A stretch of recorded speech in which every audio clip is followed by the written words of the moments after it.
Welcome to FNArena Talks. I'm Daniela Couillet, and I'm incredibly pleased to be able to welcome today Michael Howell from CrossBorder Capital. And Michael is not only the founder of CrossBorder Capital, but the CEO. And he has been analysing liquidity and central bank liquidity through CrossBorder Capital for over a couple of decades. And Michael, welcome. Thank you so much for joining FNArena Talks. Well, hi, Daniel. Great to be here. Much looking forward to it. Absolutely. So let's just crack straight in, Michael. Can you give the audience some idea of your history and where this whole analysis about liquidity started? Okay, let me try. Basically, my history, I guess, goes back to, or in finance at least, goes back to when I worked for Salomon Brothers, the U.S. investment bank. That was in the second half of the 1980s. And Salomon Brothers, for those that don't remember, was probably the bond markets worldwide. It was the preeminent trading firm. It basically, traded government bonds around the world. It was big in Forex. And in terms of understanding what was going on, Salomon Brothers devoted a lot of time to research. A lot of the research ideas that we, probably take for granted now in financial markets often emanated out of the Salomon Brothers research team. And one of the big things that they used to focus on through the good offices of Henry Kaufman, the head of research, was flow of funds analysis for the US economy. In other words, trying to understand the flows of money going into financial markets and how that was reflected in terms of rising or falling asset prices, changing interest rates, moving currencies, etc. And that was very much a US centric view. And my opinion at the time, certainly by the late 1980s, was that the world was becoming more and more global. So I just extended the analysis to the international arena and started to look more and more at cross-border flows, what international central banks were doing, and how that affected global financial markets. And I suppose hence our name, Cross-Border Capital. Absolutely. And if my memory serves me correctly, of course, Liar's Poker, I think, emanated from Michael Lewis out of Salomon Brothers, which was a great read at the time. Yes. Michael, for those that haven't read it, for a lot of people, liquidity is sort of a generic term that is kind of thrown out into the marketplace. And sometimes it gets a very narrow definition in terms of money supply growth or something of that nature. Mm. Can you just flesh out a little bit more what your parameters are for global liquidity? What sort of things do you include in your measures? And I was just having a quick look. For people that don't know, we are talking about, in your recent figures, global liquidity of around central bank liquidity of US $25.4 trillion. So it's a very large amount of money. Yeah, let me go further and say that if you look at the global picture, the total amount of liquidity winging its way around the world is about 175 trillion, which is about 1.75 times or 1 2/3 times bigger than world GDP. So it's certainly a big pool of cash that it's very important to actually understand. In terms of what we mean by liquidity, I think you've got generally two definitions out there. One is what traders or investors tend to think of as market liquidity. In other words, the market depth they've got when they're trading or investing. In other words, can I buy, 100,000 shares in, I don't know, BHP around the current price spread and in market size or in big size? So that's one definition of liquidity. That's market liquidity. That's not what we mean, although it tends to be derivative and it follows from the concept we monitor, which is funding liquidity. And that is really saying, is there the credit or savings in the system that will allow this transaction to take place? And funding liquidity is really measuring all the credit and all the cash savings that exist in a particular market. We aggregate it because liquidity moves around. It's fungible. It moves from country to country, particularly in a world of floating exchange rates. And therefore, global liquidity is the key concept to understand. And as I say, this is all credit, all cash savings worldwide, the amount that is passing through world financial markets. And we can look at that through the lens of what central banks are doing. We can look at it through the lens of what private banks are doing, both shadow banks and normal high street banks. And we can look at it in terms of cross-border flows. And all those factors, all those dimensions, we include in our measure of global liquidity. When we look at it, it's a lot more well recognized now, and you've done an amazing job of actually educating the marketplace. For those that don't know, Michael is often referred to as the godfather of liquidity or the global liquidity expert. So we're in incredibly safe hands here. Michael, just to give people an idea of this sort of financial abundance that exists out there, which is a term that Victor Schwetz from Macquarie uses, that we're living in times of massive financial abundance, which may or may not have structurally changed markets. And I guess what I'd love you to explain is, has this liquidity really grown over time? And have we seen more recent examples, as in September 2019, when the Fed had to intervene in the reserve repo market in the US to increase liquidity? And of course, the other recent example was the bond vigilantes attacking the UK gilt market when Liz Truss was trying to put in place her budget measures, which they obviously had conniptions about. And again, you saw the Bank of England having to step in. So can you flesh out this concept of abundance and whether or not it's actually becoming more abundant over time?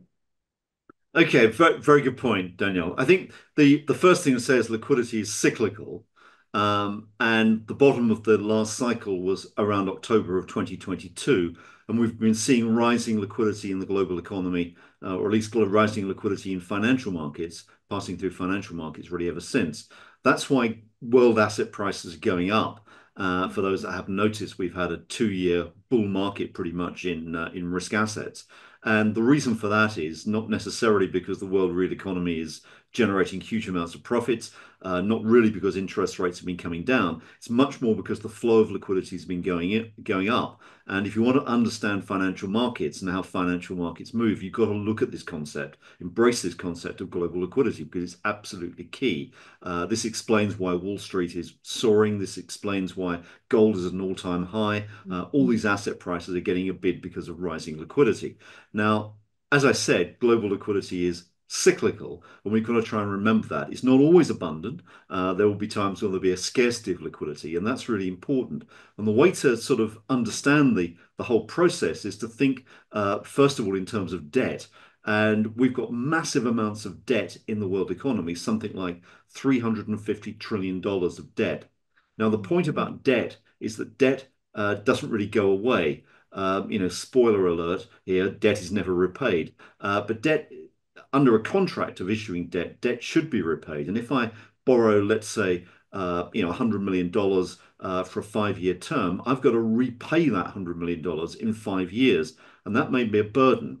And if you start to think about this 350 trillion worldwide, which has an average life of about 5 years, that means by simple math that every year on average, the world financial system has to refinance something like $70 trillion of debt on top of what they're actually getting in new finance as well.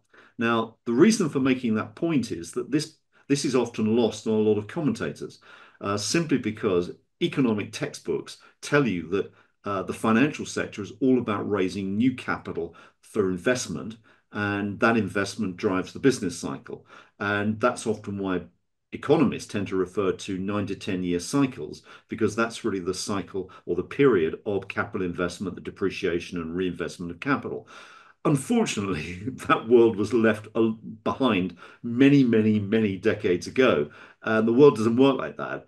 If it did work like that, interest rates may well be important. They're not in the current world. And there's this great dance we go through every time the Federal Reserve coughs about interest rates. But it's actually largely irrelevant. What really matters is the amount of liquidity that central banks create and inject in their systems. And the reason for that comes back to the whole ethos of understanding refinancing in markets. If you've got $70 trillion to refinance, you need balance sheet capacity to do that. And balance sheet capacity in the financial sector is all about liquidity. If there is insufficient balance sheet capacity, i.e., insufficient global liquidity in the system, you cannot refinance your debt. And if you can't refinance your debt, you get a debt refinancing crisis. Every financial crisis that you can think of over the last few decades has been a debt refinancing crisis, going back to 2008, going back prior to that to the Asian financial crisis, thinking back to the US repo crisis in 2019. They've all been about debt refinancing problems. And therefore, you need to keep the level of liquidity up to avoid those crises. And that's the job of central banks largely. If the private sector fails, such as the shadow banks in 2008, then what we've got to get is central banks coming in. Will there be a financial crisis in the future? Absolutely, there will be, because basically debt grows exponentially and liquidity is cyclical. And sometimes those two lines don't match. And when they don't match, you get a financial crisis. And that's something we can think about not immediately, but maybe a couple of years hence. I guess it begs the question, are central banks more adroit? Are they getting better at actually managing this liquidity and keeping these systemic financial debt crises more in hand? To use a recent example, we had the yen carry trade, a little bit of a meltdown that went on as the market seemed to be rejigging, or the hedge funds, the traders, whatever, trying to unwind that yen carry trade. But it seemed to resolve itself quite quickly in this instance, which may be temporary or not. But Michael, are central banks more attuned to these problems than they were, let's say, going back to that GFC period? Well, I think the answer is they are until they're not. And the great problem is that the financial sector innovates, and the private sector always wants to create more and more credit, more and more liquidity, if you like, at least left to its own devices. And central banks and policymakers always like to rein in the expansion of private sector credit vehicles. They're always sort of increasing regulation to try and stop it. Unfortunately, or fortunately, depending on which way you look at it, the private sector is obviously a lot more alert than the policymakers, the regulators, and they tend to be a couple of steps ahead. So, in other words, the financial system in terms of liquidity provision tends to be quite elastic. But then, as regulations start to impinge and as central bank policy starts to tighten, you then see the private sector lagging seriously behind about what levels of liquidity are necessary to basically refinance debt. And that's why you tend to get a financial crisis. And that comes back to sort of understanding why liquidity is generally cyclical. These are the problems. And again, another thing one might throw into that, if you get a very strong real economy, money can't be in two places at once. If it's in the real economy financing economic growth, it's not in financial markets helping debt refinancing. And that's another reason that you can get a crisis. So all these things matter in the long run. But central banks certainly have improved their game enormously since 2007. That is without question. Okay, let's touch on where we are in the cycle at this point in time, because people might be saying, well, markets are melting up, gold's gone, to new record highs. China's obviously had a big stimulus. So when we look at this liquidity cycle, are we sort of halfway through the party, Michael? Well, I think that it's important this particular time to actually start to think not just of the cycle in global liquidity, but also try and envision a trend that's going on as well. Because one of the things that has happened, certainly in the wake of the 2008 financial crisis, and more particularly following the COVID crisis, is that governments worldwide have started to increase their outlays, their spending dramatically.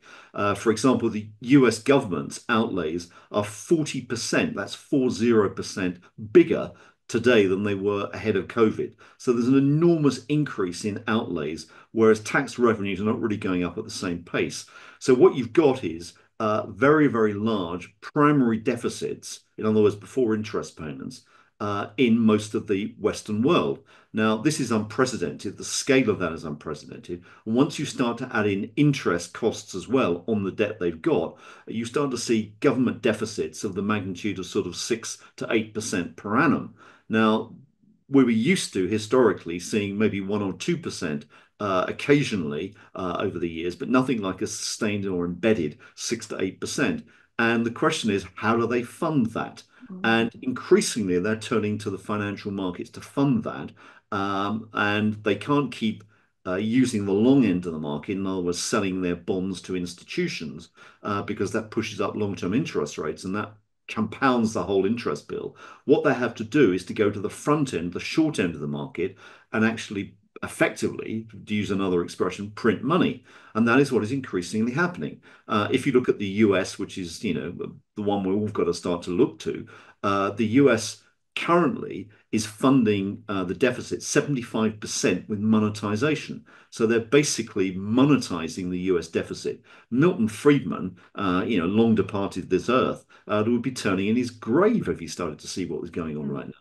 And that's the reason that you've got gold at all-time highs. There is monetization going on. The US is not the only party doing this. Everyone else is beginning to turn in that direction. Now, that's why I think it's important to think about the trend, because if you start to look at extrapolations of government spending and government deficits by the IMF, in every country, you start to see rising debt GDP ratios to actually eye-wateringly large levels. The US debt GDP, which is about 100% or so, just over 100% now, is likely to test 200% by 2050. I mean, these are astronomical demands on financial markets, and monetization is going on. That's why the gold price is going up. That is why the gold price is going to go up even more. If you're compounding at a growth rate between 8 and 10%, you are doubling the stock of debt basically within 10 years. And that basically means that not only the stock of debt is going up, but also the value of gold is going up, or the value of the amount of liquidity in the system is going up. All these things are moving pari passu. So it's not just the cycle, even though I emphasize the cycle. You've got this time around to think about the trend as well. Therefore, Mm. start to think of monetary inflation hedges in portfolios and start to think gold or Bitcoin, or starting to diversify into commodity markets. Yes, and of course, just listening to you, sort of maybe just very briefly explain to people how they're monetizing, because a lot of listeners mightn't appreciate um, that it's basically the Treasury is issuing at the short end of the curve, issuing more bills rather than treasuries. And who is buying those instruments rather than, let's say, China, Japan, whatever, traditionally Europe, that have bought US treasuries, so 10 years, 30 years, etc., or institutions. How is the Fed creating a new market for this huge issuance that we're seeing in bills? Well, I mean, at the risk of getting sort of caught in the weeds here of the sort of technicalities, let me have a go. I mean, basically, if a long-term institution or a private individual buys a government bond, that is just coming out of existing savings. So there's nothing untoward about that. And basically, that's normal funding. And if the government issues too much debt to that body of investors, then interest rates are likely at the long end of the market to go up, and that's the risk.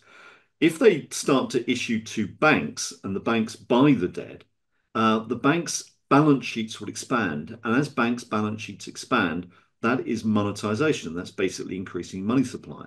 And if you think of it this way, for example, if you get a government employee who gets a pay increase and they deposit the increased wages in their bank account, the bank has to find an asset that will broadly liability match that deposit. So they will go for a government bond, and particularly a short-dated government bond, because that's pretty much matching the type of the type of duration or the type of risk they're taking on with a deposit. So the balance sheet, both liabilities and assets, rise. And as bank deposits increase and it's funded by the rising government bonds, that is an increase in money supply, and it's a monetization. And that's exactly what the US is doing. So, for example, if you look at what Janet Yellen at the Treasury has overseen in the last 2 years, there's been something like a 1.25 year drop in the average maturity of bonds that are being offered in US auctions. Now, that may not sound a lot, but in fixed income speak, that's actually an enormous change. So they're basically skewing the calendar towards very short dated bonds, and they're encouraging, by doing that, banks to buy the stuff. If you think of treasury bills, That's not an instrument that is sold on the high street. It's not something that household investors tend to hold. It's what institutions, and particularly credit providers like banks, hold. So what you're looking at is a significant increase now. Almost a quarter of all US government debt is now Treasury bills. Okay, very short term, less than a year in maturity. Securities of rather less than a year in maturity. So this is what's happening, and it's a direct monetization. And you can see it in the data. And that is simply why the gold price keeps going up. Are the governments going to reverse track and start to fund at the long end? Well, they find it really difficult to do that without raising interest rates. And that would compound the interest bill, so they don't. So they basically kick the can down the road and they fund at the short end. And that's what's going on. So when you hear about, I was at a conference last week, and one of the dangerous ideas from a major UK institution that was just put forward as a concept is the fact that the US could possibly default on its debt because of all this, fiscal expenditure. They're having to issue so much. And of course, that then leads to the question of, will the US dollar lose its mantle as the effectively major currency in the world, Michael? Not saying that's all going to happen, but do you have any thoughts around that sort of narrative that definitely does the rounds in the marketplace? Yeah, I mean the idea of the US defaulting is fanciful. I mean that's just nonsense. It's incapable of doing that because basically we all use dollars. The whole international financial system uses dollars, and America can always pay its debts by printing money. I mean there's no question about that. The issue is not so much a binary. Will it default or not? Is much more about what is the faith or the ultimate value of the US dollar as a store of value. And the fact is that if they're printing so many dollars, although they may force us to hold those dollars and therefore avoid default, the value of the dollar goes down. And just take a look, not against other paper units. That's the sort of the fake narrative as well. If I'm looking at the dollar versus the yen or looking at the US dollar versus the Aussie dollar, you don't really see the movement that much. I mean, these things are basically depreciating together. And it's gold that really you ought to look at, which is an independent benchmark, or even Bitcoin. Dare I say that seems to be moving a little bit like digital gold. And so, what you've got to look at is alternative benchmarks to try and gauge the devaluation of paper money. The US may well be the cleanest shirt in the laundry here. Other countries, start to look at the Eurozone where you're looking at, again, a very ugly situation when it comes to demographics. It's the cost of welfare states that is really driving these governments towards bankruptcy. And that's the problem we've got. The tax base is not increasing. Outlays are zooming higher.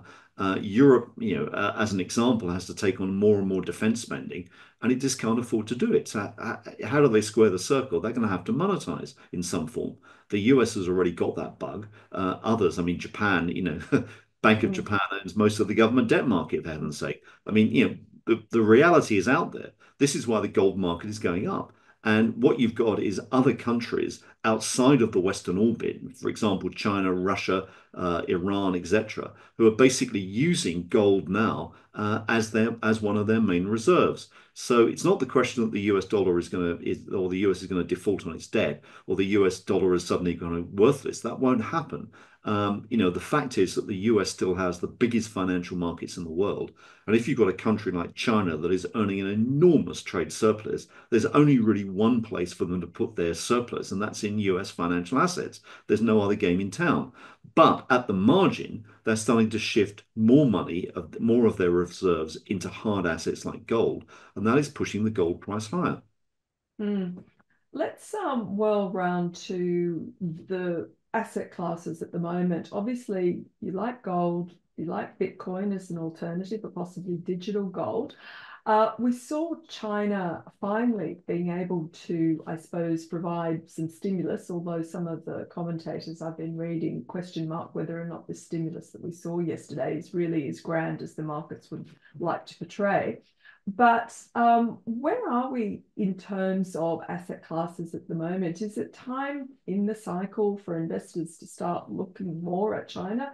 Can they stage a recovery, or is this very much a case of China being stuck in almost a Japanese style deflation, as you and I both saw when we were at Bearings that went on for many, many years, where this property market has to deflate and they're just not going to be able to have the capacity to actually get their economy going. So maybe this whole rotation that we're seeing into hard commodities, into metals and things like that, maybe that's just a bit of a false dawn. Where do you sort of see the positioning at the moment from an asset allocation perspective?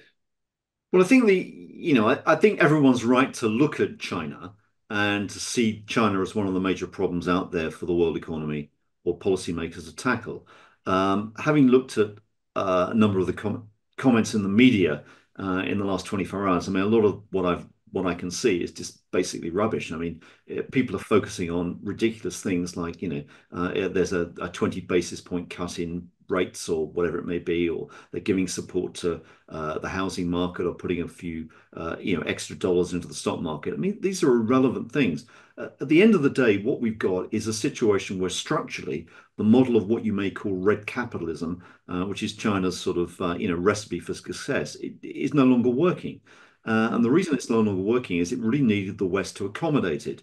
And the West is now saying, well, hang on, we're not going to do this anymore. We're not going to open up our markets to cheap Chinese products and destroy jobs. And you can see that emanating worldwide, but particularly coming from the US and certainly coming out of the lips of or the mouth of Trump, who really started all this. But I think that it's a general movement. People are very concerned about China dumping goods, and that won't happen in the future. So China's got to rethink its whole economic system. It needs to enfranchise the consumer. It needs to get consumer spending higher. It needs to find other avenues of growth.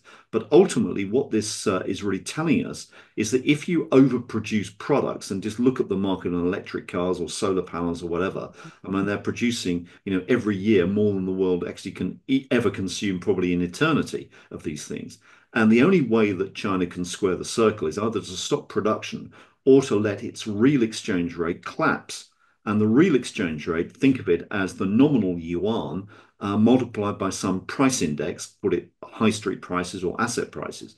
And what China is doing right now is not letting its real exchange rate collapse. It's holding the nominal yuan up at high levels. I mean, the yuan is now almost at year to date highs as we speak.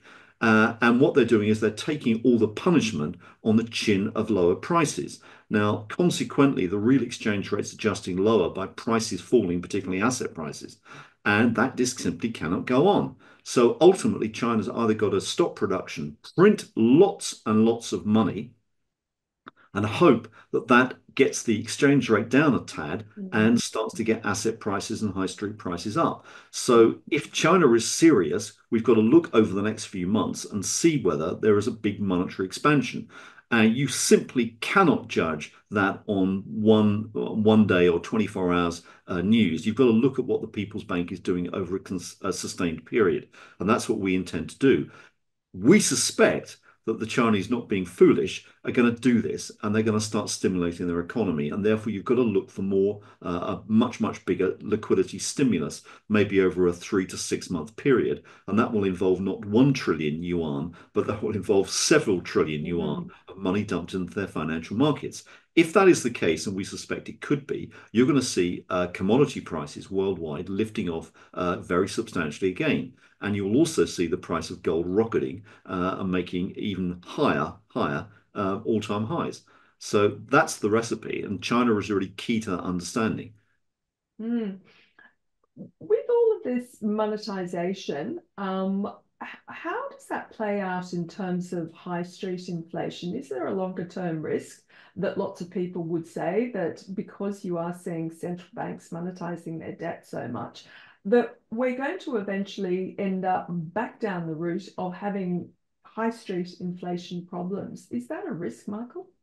Absolutely, it is a dominant risk.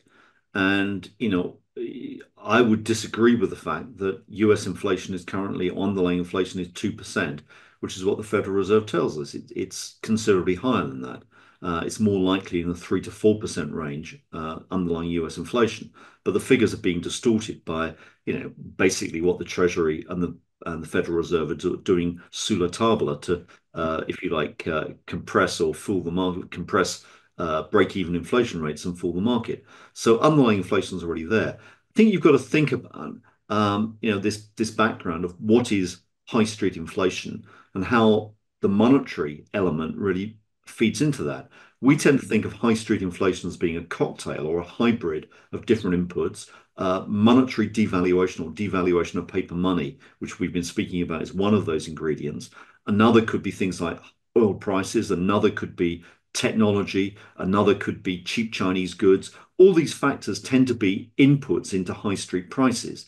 Now, I would say that, I mean, I'm sure people around the world will attest or back me up, but if you look at my personal inflation rate, it certainly isn't 2%. It's a lot higher than that. So high street inflation anyway is probably wrongly quoted. It's a higher level than the 2% than is sort of appreciated worldwide. But one of the factors that's held inflation down, we've got to accept, are things like increased technology, AI or whatever it may be is another factor in the future. Cheap Chinese goods, that's clearly a big factor holding prices down. The fact that oil prices are still significantly below their 2008 high, that's another factor which is you got to throw into the mix. So monetary inflation may well have been substantial in the last 20 years, viz gold and viz asset market prices.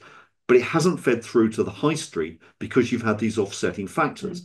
Now, if you roll forward for the next decade or two, you've likely got liquidity expanding at an 8 to 10% annual rate, okay? And you may not get these offsets in the high street. So it's quite likely that you're going to see monetary inflation, in other words, devaluation of paper money, spilling over to a much greater degree in terms of consumer prices. And therefore, I would say that the starting point has got to be not 2 to 3%, but more likely 3 to 4%, and possibly a bit higher. Interesting. Before we just wrap up, and I want you to obviously let people know where they can find your research and your book. But Michael, what assets apart from gold and Bitcoin at the moment? You've mentioned commodities should get a leg up once China really does start this huge stimulus.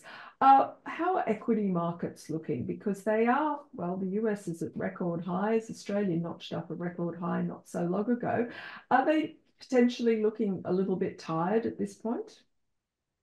Well, I think there are two things to say, and again, it comes back to looking at the cycle and differentiating that from the trend. I think in terms of the trend, we're in a world of much greater monetary inflation. I mean, that's really what I've been saying for the last 20 minutes or so. Monetary inflation is here; it's going to get a lot worse, and you need protection against monetary inflation in investment portfolios. The 60-40 mix of equities, 60 bonds, 40, which is traditional among advisors, you throw it out of the window because it doesn't work anymore. In a monetary inflation, you need more diversification into dedicated monetary inflation hedges. So take that 40%, which is traditionally in fixed income, and start to dice it up into other areas. I think you could put 10% into cash. I think you could put 10% into real assets, maybe like commodities or the more dedicated inflation hedges. You probably ought to put some in fixed income, but I would say you want to be thinking about TIPS, in other words, inflation protected securities, or even holding money in cash at the short end of the market. You can still get decent returns, obviously, in cash. And the fourth point would be to start to look at prime residential real estate, because that tends to do well in monetary inflation. So I think all these dimensions will give you better returns than conventional bonds. And the fact is that bond markets are yielding or will return you something of the order of 4 to 5% worldwide, whereas we're looking at monetary inflation rates of nearer 8 to 10%. So basically, that's telling you that bonds are not really keeping pace. Equities will keep pace, certainly high quality equities, and certainly I would suggest equities that are in things like the technology space or maybe commodity related. Those are the sort of things that should keep pace in this environment. But generally, you've got to move away from a 60-40 portfolio and start thinking more about diversifying or chopping out that 40%. And in terms of the cycle, let me just maybe finish on the cycle. Look, I mean, we think the liquidity cycle bottomed in October of 2022, and we've been saying pretty much ever since that point that it's likely to peak out in late 25. So you're looking at something like, a 3-year bull market. We're probably 2 years through that already. So we've got some way to go, another third, but a lot of the gains have already been taken. You will make money by investing in risk assets over the next 12 months in all likelihood, but a lot of the gains are behind us. And, the old adage still applies: bull markets always climb a wall of worry. How many advisors have been telling you in the last 2 years not to invest in these markets? I should think an awful lot. But the fact is, you should have done, and it pays to be a contrarian. Buy at the bottom of the global liquidity cycle and sell towards the top. We're not at the top yet, but we will be in 12 months. So many interesting points there. I just wanted to touch on one thing that we've certainly seen out here in Australia, and it's also, I think, evidenced in the US, is this cycle, and it's quite contrary to what you normally see in a rising interest rate environment. Obviously, the Fed has pivoted, but it's actually property prices have been incredibly strong, Michael, and we have seen the most tremendous influx into premium property here in Australia. So we're getting constantly record new highs in prices, investors coming in. Is that potentially what you were alluding to, that we are seeing the very rich migrating to quality properties potentially around the world? 100%. That is exactly it. These are dedicated monetary inflation hedges. They tend to historically match rates of monetary inflation. So this is absolutely, nails it. This is evidence that this is happening, as is the gold market. I think the problem is if you look at this politically or geopolitically, we're not creating, what the socialists call an industrial proletariat. We're creating a financial proletariat because those people that don't have assets are really screwed in this world. You've got to have assets to try and protect yourself against monetary inflation. And if the world, as we characterize it, is going to feature higher high street inflation as well, then the poorer elements of society who have to spend, most of their remunerations on food or goods are going to get absolutely squeezed in the next decade or so. And so you're going to get this huge rift in society. We've already seeing it, but you ain't seen nothing yet. We might end it there. Before we go down the path of populist politics, which obviously is, well, it really has come to the fore. Michael, as always, incredibly fascinating. Thank you so much. Now, for people that are not aware of where to find your work, can people access some of the reports that you produce? Yes, I mean there are basically three channels that we publish through. I mean, one is a Substack called Capital Wars, where we provide data and narrative about what's going on. So that's Capital Wars Substack. We do the occasional tweets on Twitter with the handle at CrossBorder Cap.